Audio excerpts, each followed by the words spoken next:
Bulletstorm is a game that serves as proof that not every shooter that came out in the early 2010s was garbage. That sentence that I just said is also proof that I only know like 3 different ways to start off a script for these videos. Seriously, I know I've used that exact opener in at least 2 other videos. Shifting focus away from my creative ineptitude and back onto the subject of this video, Bulletstorm is a game that tried to serve as a light in the dark for FPS fans who were dissatisfied with the direction the genre was taking. Given a large budget and a lot of wiggle room to make a shooter for a new era, the developers cranked out a killer game that was a breath of fresh. Too bad it only sold like 3 copies. Despite being a casualty of the era it was released in, Bulletstorm is still fondly remembered by that handful of people who actually played it. While it may not have the cult following other notable commercial failures from the period have garnered, it's still a pretty fun game that I enjoyed playing. With the intro out of the way, grab your umbrellas, there's gonna be a... I've already said this in a few of my other videos, so I'm definitely repeating myself here, but the late 2000s to early 2010s was rough for shooters. I don't need to go on a huge spiel about it. If you have any familiarity with the genre, then you already know that the success of Call of Duty and Battlefield had turned the scene into a wasteland of bland, generic copycats. I remember watching a video way back in the day from the late Total Biscuit where he reviewed Medal of Honor Warfighter and summed up the phenomenon pretty well. The FPS, or first-person shooter, had been gradually consumed by its own subgenre, the MMS, or modern military shooter. Even though Medal of Honor and Battlefield were both published by EA, it was ironically another one of their titles that would be developed in direct response to this trend. Bulletstorm was envisioned as a game to revitalize what had largely become a stagnant portion of the games industry. You see, even though the MMS was massively popular, at least 2 of them anyway, there was still the entire original portion of the FPS player base who was no longer being catered to. What was once one of the most lucrative consumer bases now wasn't really buying any new games. They were just playing Doom wads all day and bitching on forums about how video games suck dick now. They still do that, but they're a little bit happier now since the release of Dusk, and the Doom reboot turned out to be better than everyone was expecting. Here's the thing though. Despite their cynicism regarding the then-current state of the genre, FPS old heads had a reason to be paying attention to this game because it was being co-developed by both People Can Fly and Epic Games. People Can Fly is a Polish dev studio that was primarily known for making Painkiller, a kick-ass horde shooter that had a serious following back in the day. Epic Games is still a big name these days among Zoomers for Fortnite, but prior to that, everyone knew them for stuff like Gears of War, and most relevant for shooter diehards, fucking Unreal. So yeah, the guys who made Painkiller, working with the guys who made Unreal and Unreal Tournament, working together to make a digital sanctuary for those traumatized by the advent of regenerating health and 2 weapon limits.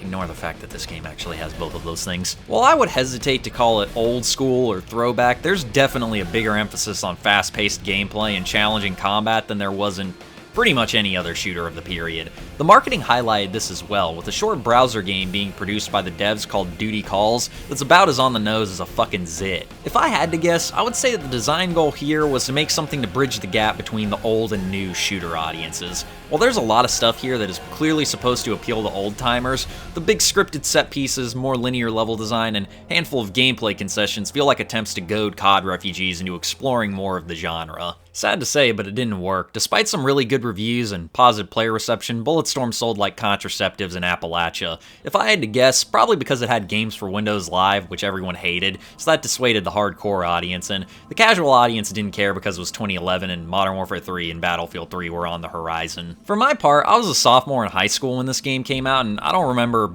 literally anyone talking about this game. We were all busy arguing over which generic shooter was better than the other. In my opinion, the answer is Battlefield 3, but BF3 is also one of my least favorite Battlefields, so I didn't particularly care for either. MW3 had a great final level, though. Yeah, that's great, Zombie Hobo 49. Can you go ahead and start talking about the fucking game now? Look, man, I beat this thing in literally 5 hours, and I gotta pad this bitch out somehow, so just give me a break. It's either that or I spend the first 5 minutes talking about whatever dipshit Twitter drama is going on with video games this week and try and vaguely connect it with the actual subject of the video. Speaking of which, what the hell game is this video about? Oh yeah, that Bulletstorm thing from a while back. So, I thought this game was fun as shit. The setup of Bulletstorm is that it's set in the distant future, where humanity has become a spacefaring civilization, and some other lore shit that I don't remember, and you play as a fan of Hugh Jackman's Wolverine named Grayson Hunt. He's a foul-mouthed douche canoe who used to be a Black Ops soldier, but now he just gets drunk and calls people mean names.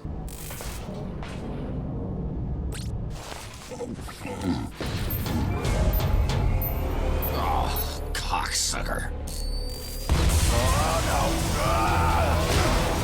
Alongside him are his crew of space pirates, a guy named Ishii, who's his best friend and squad mate for most of the game, as well as Doc and Rel, who get no backstory exposition because they die in the first level. After launching a suicide attack on a government spaceship, they crash land on a hostile planet that was once the site of a huge resort city that is now inhabited by hordes of mutants, carnivorous fauna, and psychotic marauders. The main gameplay gimmick is a system that the game calls skill shots. Basically, rather than just shooting enemies to death like some kind of geriatric boomer who thinks that's what guns are for, you have this thing called the leash, which you can use to stun enemies and pull them towards you. You also got a kick, which stuns enemies as well, and you get this slam attack later on, which incapacitates larger groups of baddies. You combine this with the fact that most everything in the levels can be used as an environmental execution, and it becomes apparent that guns in this game more function as a set of tools for you to use within a system that incentivizes you to adopt a dynamic playstyle. Hold it together. Base camp up ahead.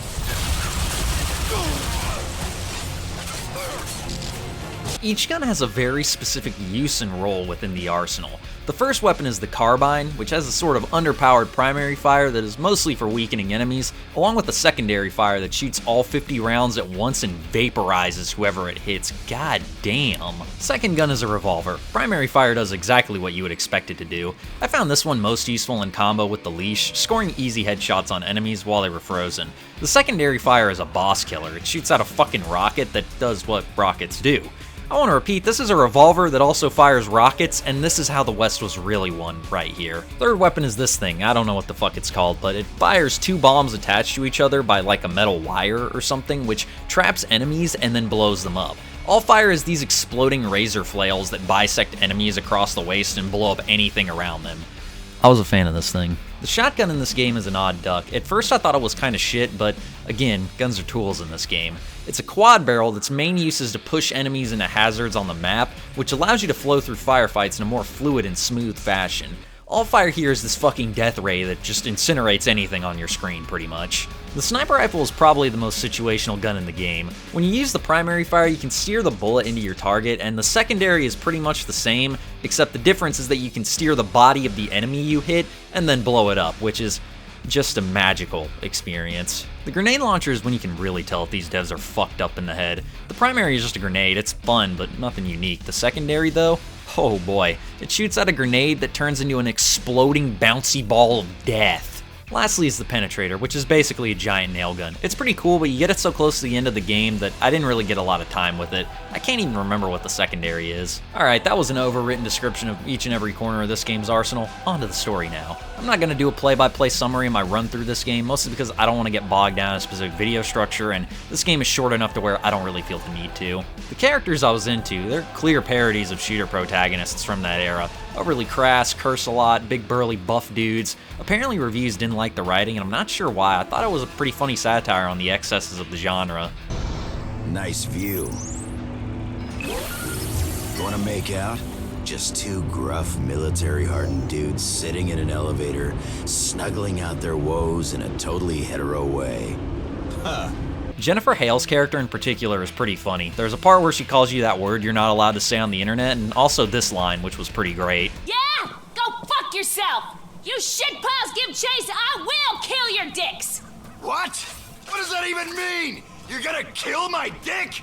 Well, I'll kill your dick! How about that, huh? Speaking of dick-killing parties. My one problem is at one part, during a section when you have to kill a mutant plant, she seems to know a lot about how to deal with it. In response to this, Grayson says, "Suddenly the broad is a botanist." So I had a huge problem with this. I distinctly remember that this was one of the sections of the game that was previewed by Game Informer back in 2010, and the line was transcribed there as, "Suddenly the bitch is a botanist." You see the issue? There's a clear discrepancy between what was reported and what is actually in the game. This leaves one of two possibilities. Possibility with Game Informer is that they either misreported the quote, which makes them a bunch of shithead liars, or the devs were forced to change the line at the behest of a nefarious third party. What's the name of that company everyone's bitching about on Twitter? Beanie Babies Incorporated? Yeah, I bet it was them. The star of the show is definitely the main villain. This guy says all kinds of fucked up stuff. It's great. Everything from casual racial slurs to indirect self-reports of all kinds of depravity. I don't blame you. I don't... That's sweeter than teenage poontang. Hey yo, what the fuck? Also, my game bugged out at this part, and I think the main character was supposed to be given some big speech here, but instead he was just, I don't know what the hell's going on here. My favorite part of the story is the ending, because it ends on a cliffhanger that has a 0% chance of ever being resolved, considering the Wikipedia article for this game has a link to List of Commercial Failures in Video Games as a related article. I feel like the game industry would have turned out a lot differently if this game was actually successful, though. There's a real commitment to creating the most fun experience possible here, and I thought it did a pretty good job of that. There's this constant change in scenery and activity that keeps everything feeling fresh. One minute you're shooting your way through a dance club while Disco Inferno plays in the background, and then in the very next level you're decimating everything with a remote-controlled dinosaur with a laser on its head. Don't even get me started on how cathartic it can get when you manage to go on a rampage after you get the rhythm of the combat down.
Meet the angels.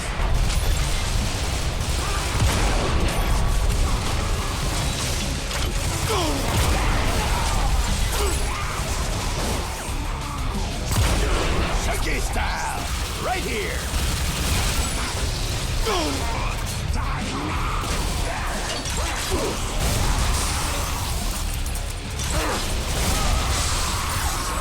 Can you believe that shit? 'Cause I do! Woo!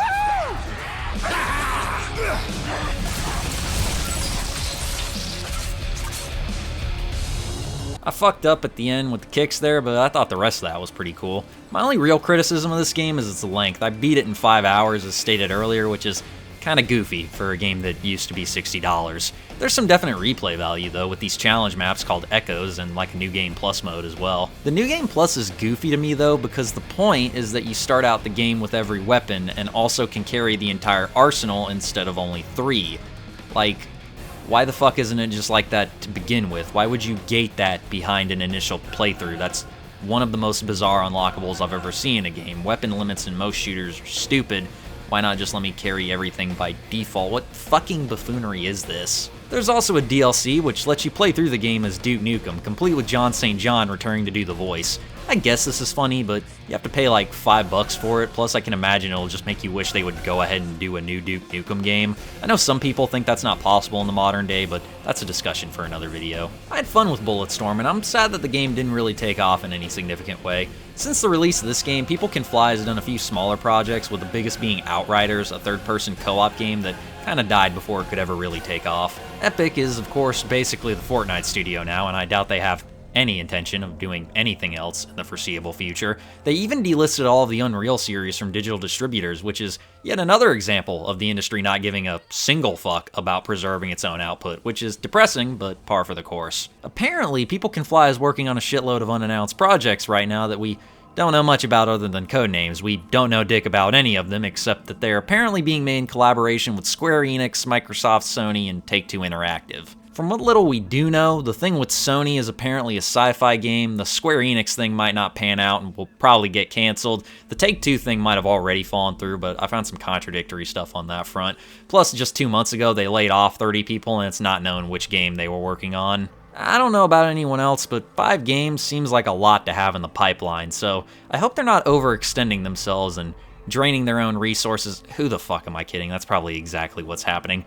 Whatever, man. They just came out with Bulletstorm VR, so they've at least still got the game on their minds, so who knows? Maybe we will get a new one at some point in the next 2 decades. Thank God they didn't get bought out by Embracer like most other European devs. Alright, this video got super rambly towards the end. It was all a lot of words to say that I thought Bulletstorm was super fun, I had a good time with it, and if you're curious about this game, then I'd definitely give it a shot whenever it goes on sale, which should be right now, actually, because the Steam Spring Sale is happening. Bulletstorm is a kind of fascinating what-if scenario. I can't help but wonder how much the course the industry took might have been different had this game not bombed. Doom may have resurrected the old-school shooter, and indie stuff like Dusk and Medieval may have kicked the boomer shooter movement into full swing, but it's neat to see that even as early as 2011, there were people dissatisfied with the way things were going and trying to preserve the things integral to the shooter genre. Fast-paced gameplay, over-the-top violence, lots of gore, and kicking the power fantasy element up to the max. I just really wish they let you carry all the weapons the first time you played through it. Now, if you'll excuse me, I'm gonna go get fucking blasted and become a super soldier or something like that.